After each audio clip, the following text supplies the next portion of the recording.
everyone, welcome to Node.js interview question answers. This is part A. So here first question is what is Node.js and how does it works? So Node.js क्या है? Node.js एक server side platform है जो JavaScript को browser के बाहर run करता है, ठीक है। तो एक्चुअली जावास्क्रिप्ट क्या है, ट्रेडिशनली ये हमारी ब्राउज़र में रन करती है, ठीक है। बट हम इसको Node.js की हेल्प से सर्वर पर भी रन कर सकते हैं, ठीक है। तो इसका use basically web servers, APIs, real time applications और कमांड लाइन टूल्स बनाने के लिए यूज़ होता है, ठीक है। तो अब बात करते हैं कि ये कैसे काम करता है। एक्चुअली जब एक रिक्वेस्ट आती है तो नोड जेएस इवेंट लूप का यूज़ करके हैंडल करता है, ठीक है। तो जैसे ही कोई रिक्वेस्ट आई तो नोड जेएस का इवेंट लूप क्या करेगा, उस रिक्वेस्ट को हैंडल करेगा। अगर रिक्वेस्ट वो चेक करेगा कि अगर request input output operation means file read है या डेटाबेस एक्सेस है या कोई नेटवर्क कॉल है, ठीक है। तो नोड जेएस उसे बैकग्राउंड में एसिंक्रोनसली एग्जीक्यूट करेगा और इवेंट लूप फ्री रहता है नए रिक्वेस्ट को हैंडल करने के लिए, ठीक है। मान लो हमारे पास एक रिक्वेस्ट आई, ठीक है। तो इस रिक्वेस्ट को कौन चेक करेगा, इवेंट लूप, ठीक है। इवेंट लूप इस रिक्वेस्ट को हैंडल करेगा और चेक करेगा कि अगर ये रिक्वेस्ट, ठीक है, अगर ये रिक्वेस्ट हमारी एसिंक्रोनस है, जैसे कोई डेटाबेस एक्सेस होगी या नेटवर्क कॉल या किसी फाइल को रीड करना है, ठीक है। तो नोड जेएस क्या करेगा, उसे बैकग्राउंड में एसिंक्रोनसली एग्जीक्यूट करेगा, ठीक है। उसके बाद फिर ये जो इवेंट लूप है ये हमारा फ्री हो जाएगा, ठीक है। क्योंकि जो भी हमारी रिक्वेस्ट है ये बैकग्राउंड में एग्जीक्यूट होगी, तो जैसे ही इवेंट लूप फ्री होएगा तो न्यू रिक्वेस्ट को हैंडल करेगा, ठीक है। और जब हमारा ऑपरेशन कंप्लीट हो जाएगा, मान लो जो भी कुछ बैकग्राउंड में रन कर रहा था, ठीक है, बैकग्राउंड में क्या क्या रन कर सकता है, जैसे एपीआई कॉल्स होगी, डेटाबेस एक्सेस हो गया, ठीक है। और जो भी एसिंक्रोनस टास्क हो गए वो हमारे बैकग्राउंड में रन करेंगे। और जैसे ही ये टास्क कंप्लीट हो जाते हैं, ठीक है, तो कॉल बैक फंक्शन या प्रॉमिस के थ्रू रिस्पॉन्स हमें वापस मिल जाएगा, ठीक है। तो ये था कि हाउ नोड.js वर्क्स, ठीक है।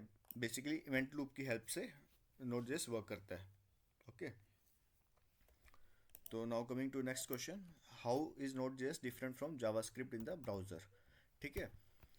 तो नोड.js और ब्राउज़र दोनों जावास्क्रिप्ट इंजन का यूज़ करते हैं, ओके। बट उनका काम अलग अलग डिफरेंट होता है। मैं आपको बताता हूँ कैसे। मान लो जो नोड.js है, ठीक है, पहले हम लिखते हैं ब्राउज़र, ठीक है। दोनों में ही जावास्क्रिप्ट यूज़ हो रही है, जावास्क्रिप्ट इंजन दोनों में यूज़ हो रहा है, ठीक है। तो जो नोड.js ब्राउज़र का है ये हमारा होता है क्लाइंट साइड में एग्जीक्यूट होती है जावास्क्रिप्ट, ठीक है। तो इसका एग्जीक्यूशन इन्वायरमेंट रहता है क्लाइंट साइड ब्राउज़र का, ठीक है। और नोड.js का क्या रहता है, एग्जीक्यूशन इन्वायरमेंट सर्वर साइड, क्योंकि नोड.js में सर्वर साइड पर जावास्क्रिप्ट रन करती है, ओके। और जो अगर हम ब्राउज़र का देखें तो उसमें एपीआईज कौन कौन सी वर्क करती है, जैसे डोम मैनिपुलेशन होगी, ठीक है, डोम मैनिपुलेशन एपीआई होगी, विंडोज़ ऑब्जेक्ट हो गए हमारे, ठीक है। तो ये एपीआईज इसमें वर्क करती हैं ब्राउज़र में। और नोड.js में क्या वर्क करता है, जैसे हमारे होगी फाइल सिस्टम्स होगी, फाइल सिस्टम एपीआईज, ओके। जैसे नेटवर्क रिक्वेस्ट होगी, work request.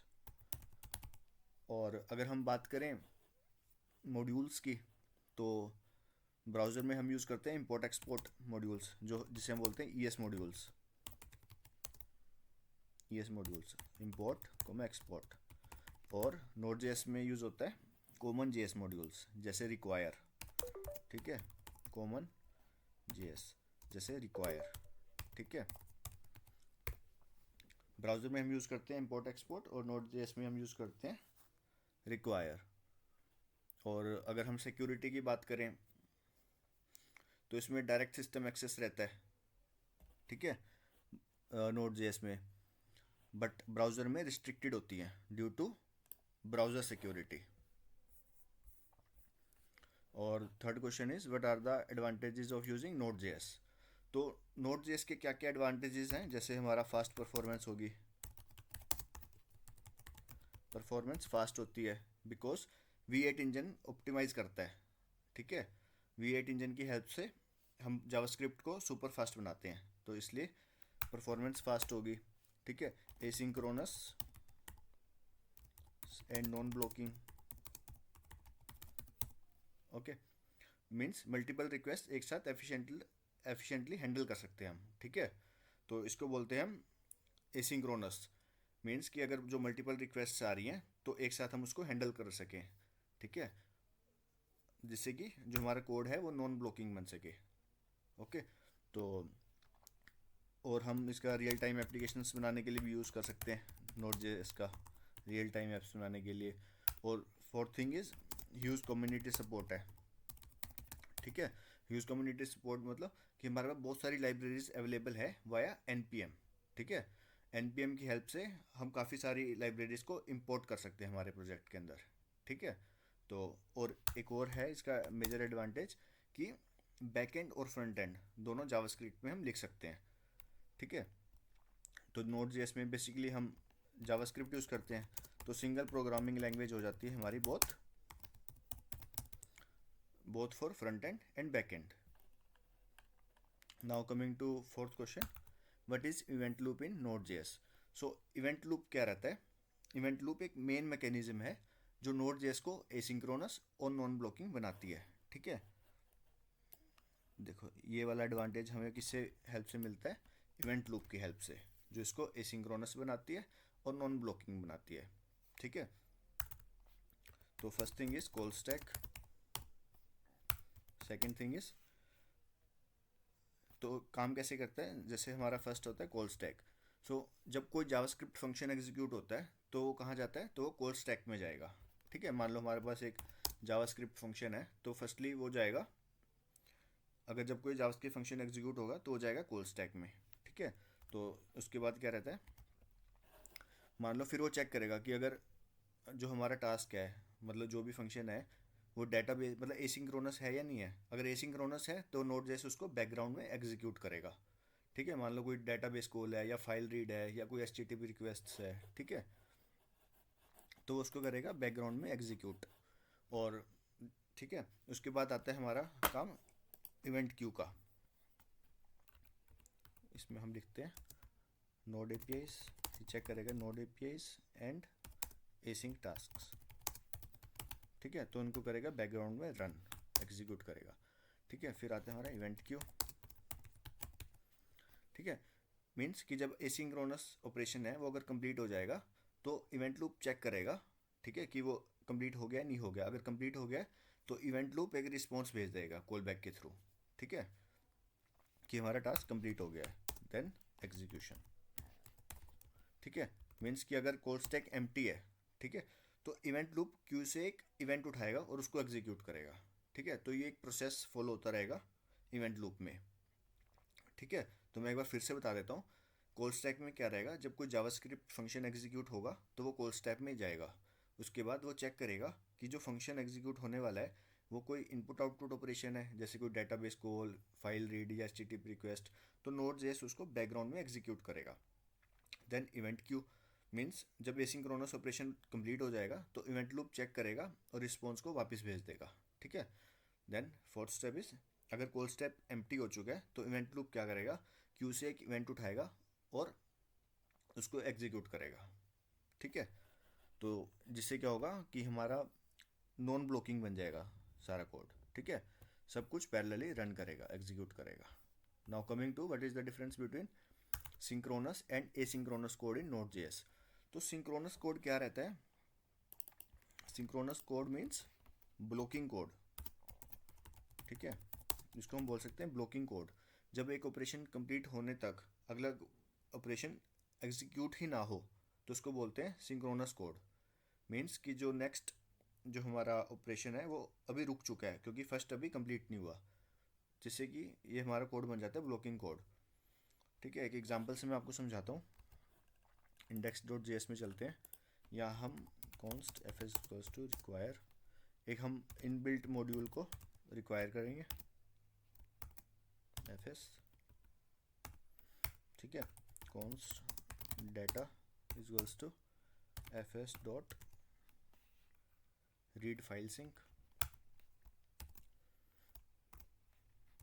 File dot text. ठीक है, एक हम फाइल बना लेते हैं, उसमें से हम इसको रीड करेंगे, फाइल के अंदर जो जो रहेगा file dot TXT high developers. ठीक है, इस फाइल में जो भी है हम उसको रीड करेंगे। ठीक है, एफ में एक फंक्शन है रीड फाइल सिंक। ठीक है, रीड फाइल सिंक मेथड है इनबिल्ट। तो ये क्या करता है, सिंक्रोनसली फाइल को रीड करेगा। ओके, इसमें हम कोमा डाल के यूज़ करेंगे UTF-8। तो UTF-8 मीन्स कि ह्यूमन रीडेबल फॉर्मेट में प्रोवाइड करेगा। ओके, ठीक है, उसके बाद हम करते हैं कंसोल डाटा, उसके बाद हम करेंगे कंसोल फाइल रीड कंप्लीट।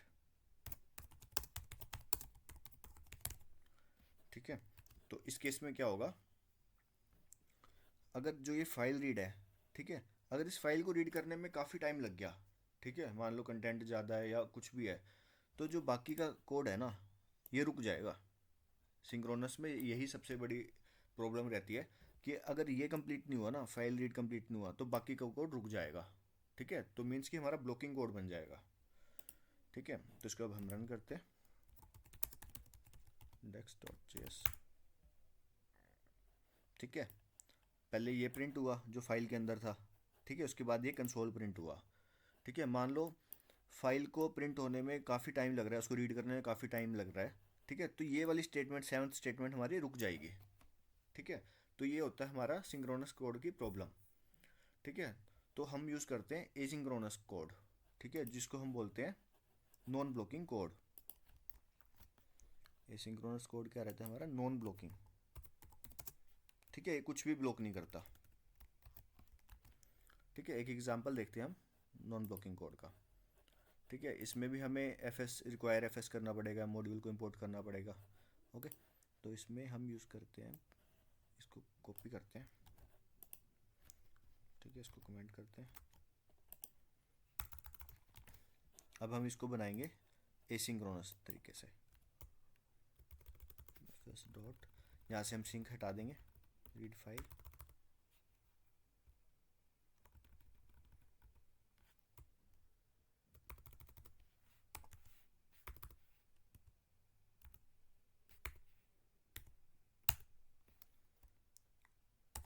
ठीक है, तो यहाँ पे हमारा रहेगा फाइल का नाम जो हमने रीड करनी है, फाइल डॉट टीएक्सटी।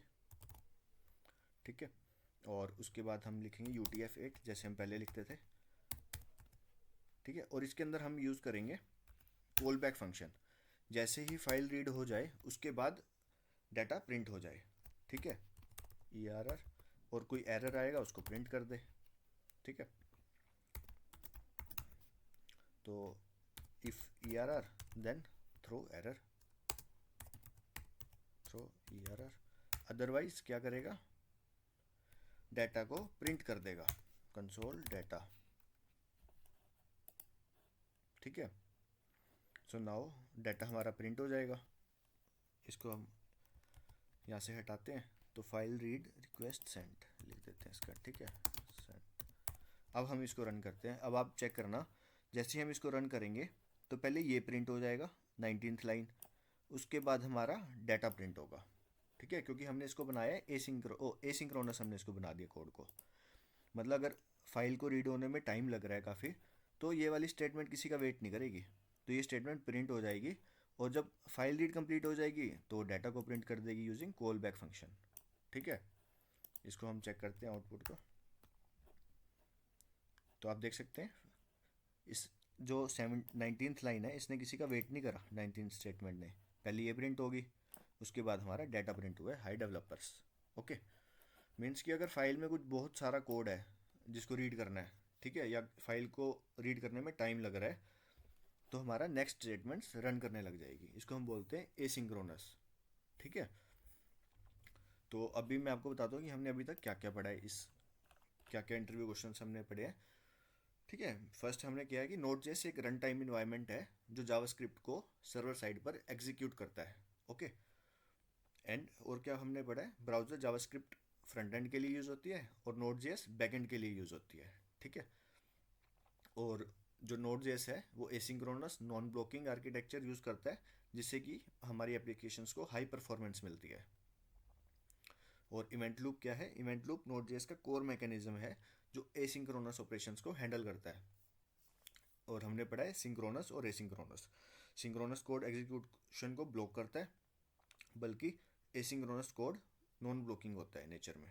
ठीक है, so hope guys you understand all this interview questions and